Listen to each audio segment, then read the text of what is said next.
नमस्कार and hearty welcome to your own program Dishayen. दोस्तों, किसी गांव में एक किसान रहता था और वो नदी से अपने घर के लिए पानी भर के लेके आता था। उसके पास दो मटके थे। उनमें से एक मटके में थोड़ा सा ऊपर छेद हो रहा और इस कारण जब भी वो नदी से पानी लेकर के आता था तो उस छेद से थोड़ा थोड़ा सा पानी जो है रिसता रहता था और जब तक वो घर पहुंचता था तब तक वो मटका लगभग खाली हो चुका होता था। यह देखकर मटके को बड़ा बुरा लगता था और उसे लगता था कि शायद मैं अपने मालिक की पूर्ण सेवा नहीं कर पा रहा हूँ, और ऐसा ही वह सोचता रहता था। एक दिन उसने किसान से कहा कि मालिक, मुझे बदल करके आप दूसरा नया मटका ले आइए जिससे कि आप पूरा पानी अपने घर तक लेके आ सकें। किसान चुप रहा। उसने कहा कि अगले दिन हम जब आएंगे वापस तब तुम अपने साइड में देखना। अगले दिन जब वो नदी से लौट रहे थे तब उस मटके ने अपनी ओर देखा तो उसने पाया कि वहाँ पर बहुत अच्छी फुलवारी लगी हुई थी जिसमें रंग बिरंगे नित नए फूल जो थे वो खिल रहे थे, और यह देख करके उसको बड़ा अच्छा लगा। उसको बहुत हर्ष हुआ, लेकिन उसका उत्तर फिर भी उसको नहीं मिला था। उसने पुनः अपने मालिक से कहा तो किसान ने कहा कि मुझे तुम्हारे बारे में, तुम्हारे छेद के बारे में बहुत पहले से ही मालूम था, और इसीलिए मैं जब नदी से घर तक लौटता था तब मैंने वहाँ पर फूलों के बीज जो थे वो डाल दिए थे, और ये मुझे मालूम था कि तुम्हारे अंदर से जो पानी रिश्ता आएगा वो उन फुलवारियों को महका देगा, और यही हुआ। और कितनी अच्छी फुलवारी वहाँ पर तुम देख करके आए हो। दोस्तों, हमारे साथ भी लगभग यही होता है। हम में भी बहुत सी कमियां होती हैं, लेकिन हम छोटी सी अपनी कमी को लेकर के और परेशान होते रहते हैं और यही सोचते रहते हैं कि शायद इस कमी की वजह से मैं आगे नहीं बढ़ पाऊंगा या बढ़ पाऊंगी। यहीं पर हम पॉजिटिव से नेगेटिव हो जाते हैं। हमें पॉजिटिव ही रहना है, अपनी उस कमी को अपनी स्ट्रेंथ में बदलना है, और यही सोच लेकर के हमें आगे चलना है कि हम अपना करियर आगे बढ़ाते चले जाएं। फ्रेंड्स, दिशाएं इस कार्यक्रम में हम आपसे किसी एक करियर के बारे में बात करते हैं और उसमें हमारे सब्जेक्ट एक्सपर्ट्स भी जो हैं वो मौजूद रहते हैं आपको नित नई चीज़ें बताने के लिए। आज जो हमने आपके करियर के लिए चुना है वो फील्ड है आईटी का, इंफॉर्मेशन टेक्नोलॉजी का, और हमारे साथ स्टूडियो में हमारे साथ उपस्थित हैं डॉक्टर महेश बुंदेले, जो प्रिंसिपल एंड डायरेक्टर हैं पूर्णिमा कॉलेज ऑफ इंजीनियरिंग में। डॉक्टर साहब, आपका हमारे स्टूडियो में बहुत बहुत स्वागत है। Thank you. डॉक्टर साहब, हमारे जो स्टूडेंट्स हैं यहाँ पर, जो हमारे व्यूअर्स हैं, वो आईटी के बारे में तो बहुत कुछ जानते हैं, लेकिन आईटी एग्जैक्टली क्या फील्ड है? क्योंकि मेरे हिसाब से आईटी जो है वो बहुत एक वास्ट फील्ड है। इसमें डिफरेंट जो सब सब्जेक्ट्स जो हैं वो आते हैं। तो सबसे पहले तो मैं यही जानना चाहूँगा हमारे व्यूअर्स के लिए कि आईटी जो है उस फील्ड को आप किस तरह से डिफाइन करेंगे? मेरे हिसाब से जब इंफॉर्मेशन टेक्नोलॉजी ये ब्रांच जब बनी जी। उस समय पे ये सोच रखी गई थी कि हमारे पास में कंप्यूटर अलग है ब्रांच जहाँ प्रोग्रामिंग होती है, हमारे पास में इलेक्ट्रॉनिक कंपोनेंट्स है जो उसमें काम करते हैं। जी।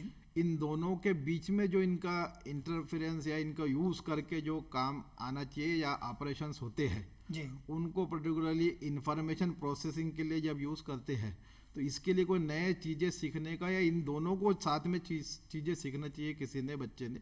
इस हिसाब से इंफॉर्मेशन टेक्नोलॉजी एक ब्रांच बनाई थी जिसमें इलेक्ट्रॉनिक्स का कुछ पार्ट जी। और कंप्यूटर का कुछ पार्ट ऐसे मिलाकर जिसमें कंप्यूटर नेटवर्क्स जो कि उसका बैकबोन होता है इंफॉर्मेशन प्रोसेसिंग का, जो कि वर्ल्ड वाइड नेटवर्क बनता है, चाहे वो वायरलेस नेटवर्क हो चाहे वायर्ड नेटवर्क हो। तो ये इंफॉर्मेशन प्रोसेसिंग के हिसाब से केवल टारगेट करते हुए उसमें लगने वाले हार्डवेयर और सॉफ्टवेयर के हिसाब से टारगेट की गई थी। लेकिन आज हम देखते हैं कि ये आईटी जो डोमेन है जी, ये इस तरह से एक नया शेप में आ गया कि इसमें से नई नई चीज़ें निकल कर आ गई। जैसे मैं कहूँगा आर्टिफिशियल इंटेलिजेंस, डीप लर्निंग, ये जो टूल्स नए निकल के आए या नए एरियाज निकल के आए, या बिग डेटा एक कंसेप्ट निकल के आया, डेटा साइंस कहूँगा मैं। ये जो नए टूल्स निकल के आए ये आज केवल इलेक्ट्रॉनिक्स कंप्यूटर तक सीमित नहीं रहे जी। ये हर किसी फील्ड में, चाहे इंजीनियरिंग हो चाहे नॉन इंजीनियरिंग एप्लीकेशन हो, हर जगह इसका उपयोग है। और मतलब इंफॉर्मेशन टेक्नोलॉजी आज इस तरह से सभी फील्ड में अपनी जगह बना चुका है कि जहाँ भी जाओगे आपको आईटी दिखेगा। डॉक्टर साहब, अब तो बहुत सारे फील्ड्स इसमें आ गए हैं, जैसे electronic and engineering, electronic electricals and engineering और कंप्यूटर साइंस, वो जो अलग अलग फील्ड्स इसमें हो गए हैं। बल्कि मैं ये कहूँगा कि हमने जो कंपार्टमेंटलाइजेशन किया था शुरुआत में जी कि ये सिविल इंजीनियरिंग है, ये मैकेनिकल इंजीनियरिंग है, ये इलेक्ट्रिकल है, ये इलेक्ट्रॉनिक्स है, कंप्यूटर है, फिर आईटी आ गया निकल के, हाँ फिर नए नए हम निकाल रहे हैं, जैसे एआई बिग डेटा भी अभी आ गया है। जी अभी मैं ये कहना चाहूँगा कि अब वो ब्रांच की लिमिटेशंस नहीं रहना चाहिए, जी या ब्रांच को इस तरह से डिफाइन करना ही नहीं चाहिए। कोर डिसिप्लिन का एग्जिस्टेंस अब लगभग खत्म हो चुका है। एक डिसिप्लिन से दूसरे इंटरडिसिप्लिनरी जी एस्पेक्ट्स पे काम होना चाहिए, इंटरडिसिप्लिनरी एरियाज की डिग्रीज मिलना चाहिए। क्योंकि आज जो बच्चा है वो जो इलेक्ट्रिकल पढ़ता है वो सोचता है मैं कंप्यूटर का सब्जेक्ट क्यों पढ़ूँ, जी जो मैकेनिकल पढ़ता है वो सोचता है मैं कंप्यूटर क्यों पढ़ूँ, सिविल वाला सोचता है मैं कंप्यूटर की प्रोग्रामिंग क्यों पढ़ूँ। जबकि हर फील्ड में, चाहे वो सिविल इंजीनियरिंग इंडस्ट्री हो, चाहे मैकेनिकल इंजीनियरिंग इंडस्ट्री हो, चाहे इलेक्ट्रिकल इंडस्ट्री हो, हर जगह ऑटोमेशन है, हर जगह सॉफ्टवेयर है, हर जगह कंप्यूटर का एग्जिस्टेंस है। डॉक्टर साहब, हमारे साथ प्रॉब्लम क्या आती है कि जब स्टूडेंट्स इसमें इंजीनियरिंग के एंट्रेंस को पास करके जाते हैं तो उनको चूज़ करना पड़ता है अपनी किसी कोर ब्रांच को, और आजकल पेरेंट्स जो हैं वो ये मान करके चल रहे हैं कि computer science is the best line, और इस वजह से वो अपने बच्चों को भी प्रेशराइज करते हैं। तो किस आधार पर बच्चे इनमें से किसी एक फील्ड को चुनें? मेरे हिसाब से कोई भी फील्ड बुरा नहीं है, जी चाहे वो आप इलेक्ट्रिकल ले लो, इलेक्ट्रॉनिक्स ले लो, कंप्यूटर ले लो, मैकेनिकल ले लो, सिविल ले लो, या आईटी ले लो, या और कोई नई डिसिप्लिन ले लो। ये डिपेंड करता है कि बच्चा किस तरह से अपने टारगेट एरिया और अपने जिस फील्ड में वो बहुत अच्छा कर सकता है, ऐसे कौन से एरियाज को आइडेंटिफाई करके उसमें अच्छे से अच्छा जो नॉलेज गेन करना और उसको प्रैक्टिस करना, ये बहुत ज़्यादा मायने रखता है। तो बच्चे के इंटरेस्ट के हिसाब से यदि बच्चा अपने आप को मोल्ड कर सकता है तो वो बहुत अच्छी बात होगी इसमें। जबकि आज मैं देखता हूँ कि हर कोई जाता है मैं कंप्यूटर साइंस में एडमिशन लूँ। जी हाँ, उसका कारण ये है मेनली कि प्लेसमेंट्स हम देखते हैं कि कंप्यूटर साइंस में ही मिल रहे हैं, और दूसरी डिसिप्लिन्स में, कोर डिसिप्लिन्स में प्लेसमेंट्स नहीं है। दूसरी तरह से मैं इसको कहना चाहूँगा, जैसे मैंने पहले भी कहा है कि अब इंटरडिसिप्लिनरी एस्पेक्ट है। कंप्यूटर के कुछ कंसेप्ट्स जैसे आर्टिफिशियल इंटेलिजेंस हो गया, जैसे आपका इंफॉर्मेशन प्रोसेसिंग हो गया, ये अब कंप्यूटर तक सीमित नहीं रहे जी अब ये सभी डोमेन्स में इस मर्ज हो गए। या फिर मैं कहूँगा कि सारे डिसिप्लिन्स आपस में मर्ज हो गए। जी तो जो यदि इलेक्ट्रॉनिक्स में भी पढ़ रहा है तो उसको ये सोचना है कि मुझे तो फर्स्ट ईयर से ही C plus plus, advance Java, Python, ये मुझे फर्स्ट ईयर सेकंड ईयर से शुरुआत कर देना चाहिए इस पे सीखने की और इसको प्रैक्टिस करने की। अब बच्चा ये नहीं सोच सकता है कि मेरे करिकुलम में यदि केवल सी प्लस प्लस दिया है तो मैं वही पढ़ूंगा 4 साल में, उसके अलावा कुछ नहीं पढ़ूंगा, जो इलेक्ट्रिकल, सिविल, मैकेनिकल वाले बच्चे सोचते हैं। लेकिन मेरे हिसाब से हर बच्चे को अब ये कंप्यूटर जो है एक टूल बन गया है जी, चाहे कोई भी डिसिप्लिन हो, उसको कंप्यूटर का नॉलेज, कंप्यूटर प्रोग्रामिंग का नॉलेज या कोडिंग का नॉलेज पर्टिकुलरली, हमारी नई न्यू एजुकेशन पॉलिसी में अभी काफ़ी चेंजेस इस डायरेक्शन में किए हैं, जिसमें कि primary education, high school education से बच्चा कोडिंग कर सकता है, कोडिंग सीख सकता है, अपने इंटरेस्ट का एरिया सिलेक्ट कर सकता है, फ्लेक्सिबिलिटी ऑफ ऑप्शंस काफ़ी सारे दिए गए हैं।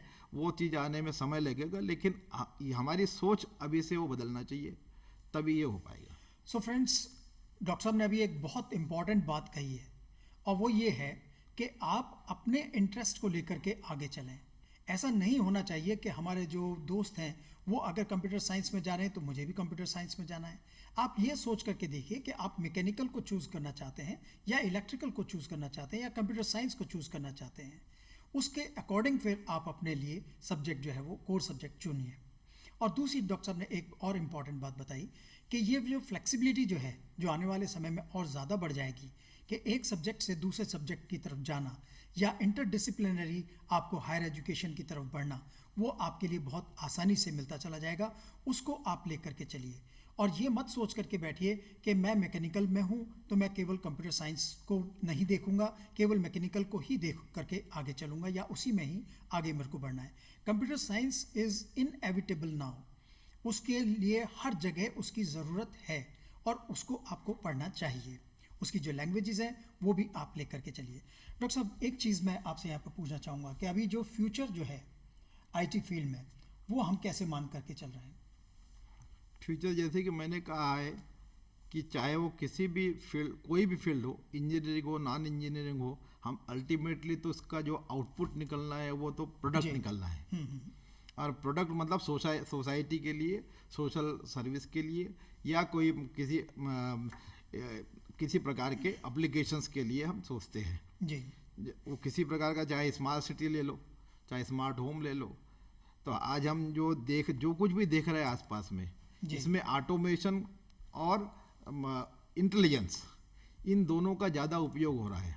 और भविष्य में मैं देखता हूँ कि अगले 50 साल में यदि इसको हम फोरकास्ट करें, जी तो हम चाहते हैं कि हर जगह हर चीज़ ऑटोमेटिक हो। बिल्कुल। हम जिधर देखे हमारा काम हो जाए, हम बटन दबाने की हमको आवश्यकता नहीं पड़ना चाहिए। हमने सोचा हमारा काम हो जाए।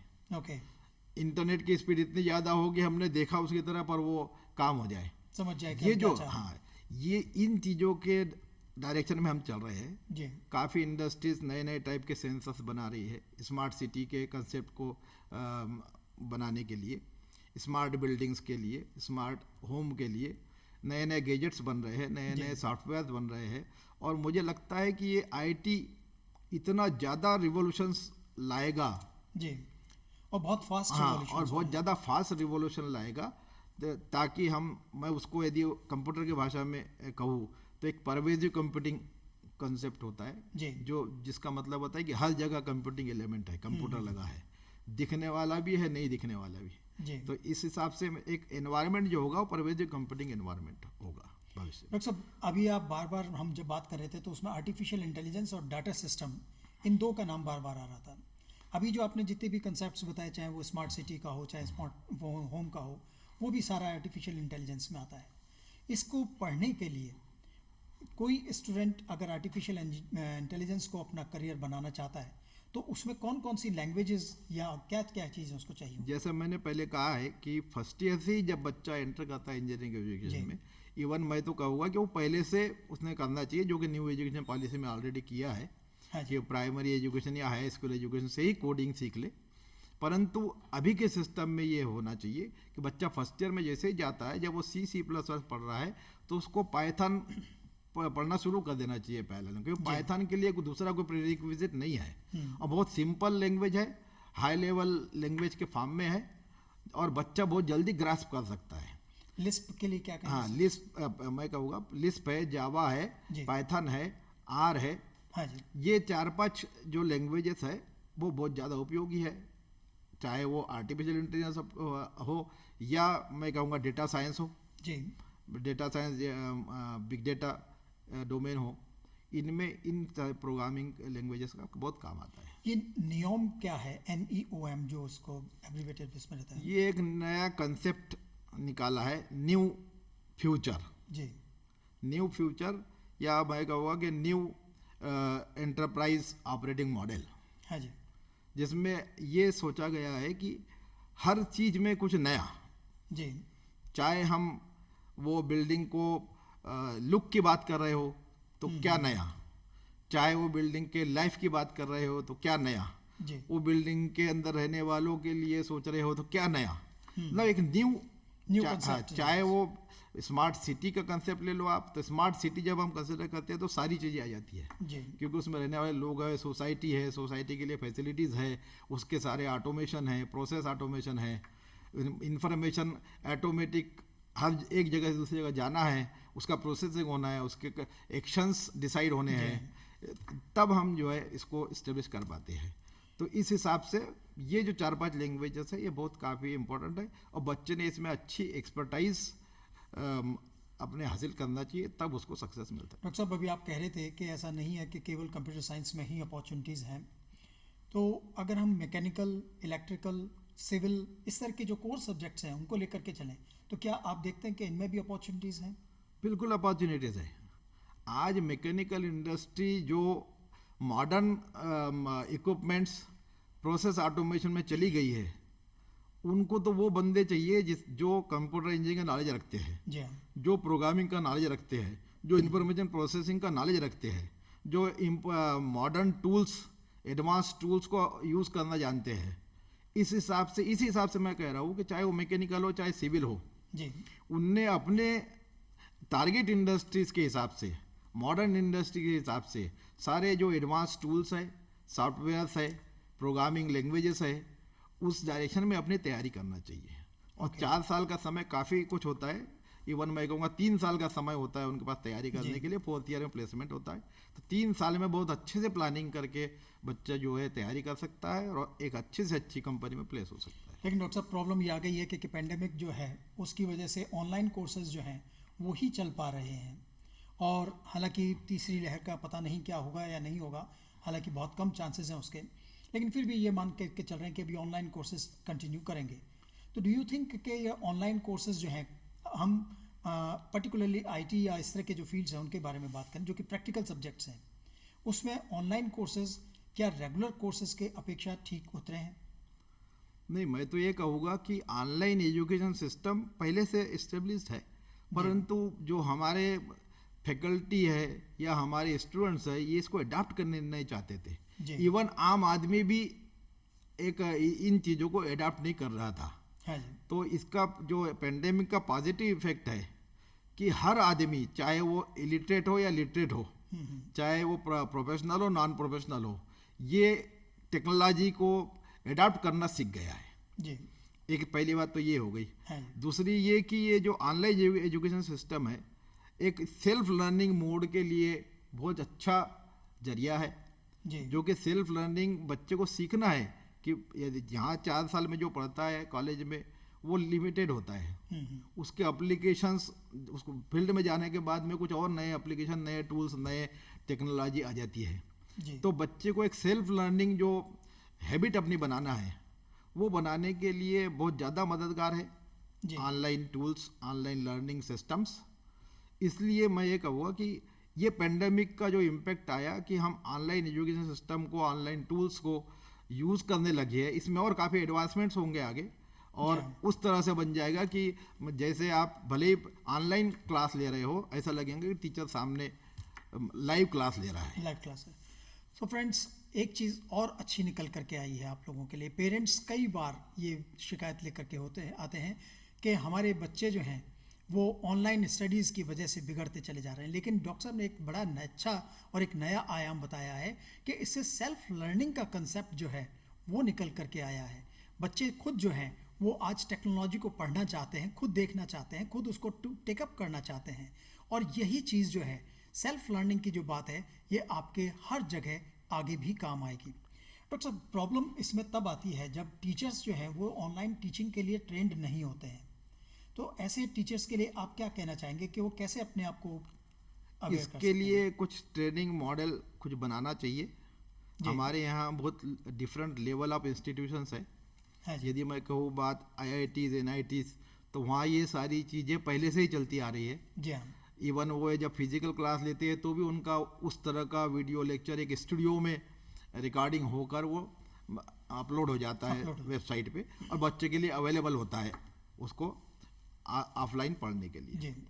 लेकिन हमारे जो दूसरे सिस्टम्स है, चाहे सेंट्रल यूनिवर्सिटीज़ ले लो, चाहे स्टेट यूनिवर्सिटीज़ से एफिलेटेड इंस्टीट्यूशन ले लो, या गवर्नमेंट इंस्टीट्यूशन या प्राइवेट इंस्टीट्यूशन ले लो, यहाँ पर इसकी अवेयरनेस नहीं है जी। इवन इसकी फैसिलिटीज़ भी कम है जी हाँ। तो इसमें कुछ स्पेसिफिक प्रोग्राम चलाने की, चाहे वो गवर्नमेंट चलाए, चाहे AICT या और दूसरे ऑर्गेनाइजेशंस है वो चलाए। ऑलरेडी AICT और गवर्नमेंट ऑफ इंडिया काफ़ी इनिशिएटिव ले रही है, टीचर्स को ट्रेनिंग दे रही है और इंस्टीट्यूशंस को इन्वॉल्व कर रही है नए नए कंसेप्ट के साथ। तो ऑनलाइन जो लेक्चर लेने का जो तरीका होता है या रिकॉर्डिंग करने का जो तरीका होता है उसमें भी ट्रेनिंग चल रही है और होना चाहिए जी।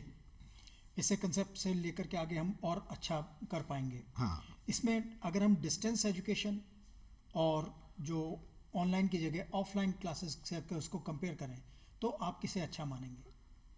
नहीं, अच्छा तो खैर अल्टीमेटली ऑफलाइन जो है फिजिकल क्लासरूम जो टीचिंग है वो तो अच्छी है ही। हाँ जी। परंतु आज ये क्यों आया कि हमको ऑनलाइन लर्निंग टूल्स भी, ऑनलाइन लर्निंग भी सीखना है। जी। जैसे मैंने कहा, सेल्फ लर्निंग एक रिक्वायरमेंट है। हाँ जी। क्योंकि हम क्लासरूम में कितना टीच कर सकते हैं, हमारा लिमिटेड टाइम होता है, लिमिटेड करिकुलम होता है। जी। बियॉन्ड करिकुलम हमको पढ़ाना हो तो हमारे पास टाइम नहीं है। बच्चे को बहुत सारा पढ़ना है, या बहुत सारे में से बियॉन्ड करिकुलम के कुछ उसके सिलेक्टेड इंटरेस्ट की चीज़ें पढ़ना है, उसको प्रैक्टिस करना है। तो ये online education plus offline education, ये दोनों मिक्स्ड मोड में चलना चाहिए ताकि उसका बेस्ट आउटकम निकले। डॉक्टर साहब, लेकिन ये एक बात ये भी देखी गई है कि डिस्टेंस लर्निंग के कोर्सेज को हम एक तरह से डी ग्रेड कोर्स मान करके चलते हैं। क्या ऐसा ऑनलाइन कोर्सेज के साथ नहीं होगा? ये इसलिए ऐसा है कि डिस्टेंस एजुकेशन तो काफ़ी समय से हाँ जी। चल रहा है, और जब हम प्रायोरिटी या हमारा विश्वास जो है कि हम ये फिजिकल सिस्टम में या ऑफलाइन क्लासरूम सिस्टम में कोर्सेज सही तरह से ली जाती है, एग्जामिनेशन सही तरह से ली जाती है, ये हमारा विश्वास होने के कारण हम डिस्टेंस एजुकेशन को सेकेंडरी या लो प्रायोरिटी मानते हैं।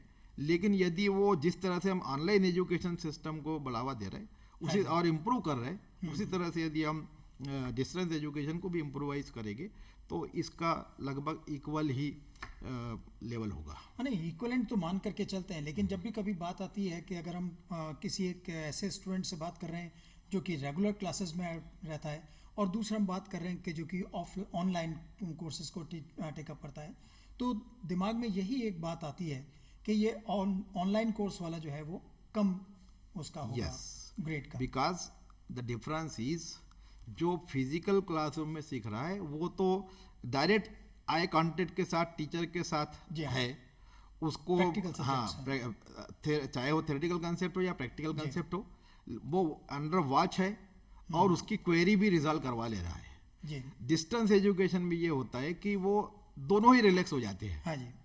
एक तरफ टीचर रिलैक्स है, दूसरी तरफ स्टूडेंट रिलैक्स है। यदि उस सिस्टम को इम्प्रूव किया जाए, या हमारी जो हैबिट है हम सेल्फ लर्निंग वाली या ऑनलाइन सिस्टम से लर्निंग वाली हैबिट हम डाल ले तो उसका फायदा होगा। अभी वो डिफरेंस दिखाई दे रहा है, लेकिन इसकी ज़रूरत है हमको अडाप्ट करने की। ओके डॉक्टर साहब, एक और नया कंसेप्ट, नया तो नहीं कहूँगा, बहुत पुराना कंसेप्ट है ये, लेकिन आज के टाइम में थोड़ा सा ज़्यादा बढ़ गया है, इंटर्नशिप का। अभी फर्स्ट ईयर से ही बच्चे जो हैं वो इंटर्नशिप्स के लिए पूछना चाहते हैं, तो क्या आपके हिसाब से ये इंटर्नशिप फर्स्ट ईयर में ही स्टार्ट हो जानी चाहिए या इसे फोर्थ ईयर तक लेकर के जाएं और फिर उसके बाद स्टार्ट करना चाहिए? नहीं, इंटर्नशिप्स तो अब जैसे राजस्थान टेक्निकल यूनिवर्सिटी ने भी लगभग पिछले 3 साल से ही मैंडेटरी किया है कि फर्स्ट ईयर का बच्चा वो समर इंटर्नशिप 15 दिन की मिनिमम करे, सेकंड ईयर वाला 30 डेज करे, थर्ड ईयर वाला जो है 45 डेज करे। तो ये इंटर्नशिप्स रिक्वायर्ड इसीलिए है कि हमारे यहाँ जो प्रैक्टिकल एक्सपोजर है, प्रैक्टिकल स्किल लर्निंग है, नॉलेज का इम्प्लीमेंटेशन जो है वो बहुत कम होता है। लेबोरेटरी में बहुत लिमिटेड फैसिलिटीज़ होती है, और बहुत सारे बच्चे एक क्लास में होते हैं, बहुत सारे बच्चे एक इंस्टीट्यूशन में होते हैं, तो उनका हर इंडिविजुअल का एक जो स्किल डेवलपमेंट है वो नहीं हो पाता। इंडस्ट्री का रियल टाइम ऑपरेटिंग एनवायरनमेंट, वहाँ पर जो रिक्वायरमेंट्स होती है अलग होती है, हमारी लेबोरेटरी रिक्वायरमेंट और फैसिलिटीज कुछ अलग होती है। ये जो गैप है, इस गैप को रिड्यूस करने के हिसाब से इंटर्नशिप का प्रोविजन होता है। डॉक्टर साहब, इसमें अगर हम देखें तो इंटर्नशिप के लिए बच्चा क्या चीज़ों को ध्यान में रखे? हमारे पास समय की कमी है, लेकिन उसमें छोटे से शब्दों में पूछना चाहूँगा मैं ये कहूँगा कि बच्चे फर्स्ट एंट्री करते से ही अपना इंटरेस्ट एरिया सेलेक्ट कर ले, उस एरिया में अपनी preparation beyond curriculum, out of college work teaching शुरू कर दे, और यदि उसका बैकग्राउंड स्ट्रांग होगा तो अच्छी से अच्छी इंडस्ट्री उसको पेड इंटर्नशिप में ले लेगी। डॉक्टर साहब, हमारे स्टूडेंट्स के लिए और हमारे पेरेंट्स के लिए पर्टिकुलरली आप कोई मैसेज देना चाहें तो? मैं यही कहूँगा लास्ट में कि आप लोग एक डायरेक्शन में ना जाइए, केवल कंप्यूटर में ना जाइए। सभी डिसिप्लिन्स अच्छे हैं, डिपेंड करता है कि बच्चा किस तरह से मेहनत करके इंडस्ट्री के रिक्वायरमेंट के हिसाब से अपने आप को तैयार करता है। जी। सो फ्रेंड्स, आज हमने एक बहुत इम्पॉर्टेंट बात सीखी है कि अपने इंटरेस्ट को सर्वोपरि रखें, आप जिस भी लाइन में जाना चाहते हैं उस लाइन में जाने की कोशिश करें और कभी भी अपने को दूसरे से कम नहीं समझें। और कंप्यूटर की जो नॉलेज है वो आपके लिए हमेशा ज़रूरत थी और रहेगी, इसलिए कंप्यूटर नॉलेज को हमेशा लेने की कोशिश करें। अगले एपिसोड में हम आपसे फिर वापस मिलेंगे एक नए करियर के साथ और आपके सवालों के साथ। तब तक के लिए मैं आपसे आज्ञा चाहूँगा। नमस्कार। थैंक यू डॉक्टर साहब।